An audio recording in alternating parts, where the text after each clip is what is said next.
অযথা কষ্ট পাওয়া বন্ধ করুন।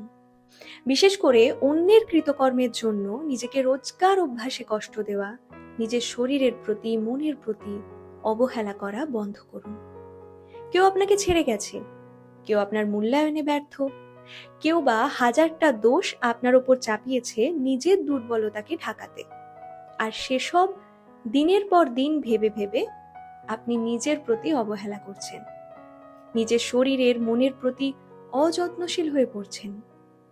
ভীষণ বোকা বোকা নয় কি? কে আপনাকে কিভাবে ট্রিট করবে সেটা আপনার চরিত্র নির্ধারণ করবে না, বরং আপনি কিভাবে ভাবেন, আপনি নিজেকে কিভাবে ট্রিট করেন সেটা আপনার চরিত্র এবং ভবিষ্যৎ দুই নির্ধারণ করে। তাই সব সময় জীবনকে নিয়ে সুস্থভাবে ভাবুন। যেসব বিষয়ের উপর আপনার নিয়ন্ত্রণ নেই সেসব বিষয়কে ছেড়ে বেরিয়ে আসুন। মনকে বোঝান, দরকার হলে জোর করে তাকে অন্য কাজে ব্যস্ত রাখুন। একদিন না একদিন মন ঠিক শান্ত হবে, কিন্তু তার জন্য পদক্ষেপটা আপনাকেই নিতে হবে। আর একদিন লক্ষ্য করবেন, জীবন আসলে আমাদের চারপাশের ভুল মানুষগুলোকে ছাড়াই বেশি সুন্দর।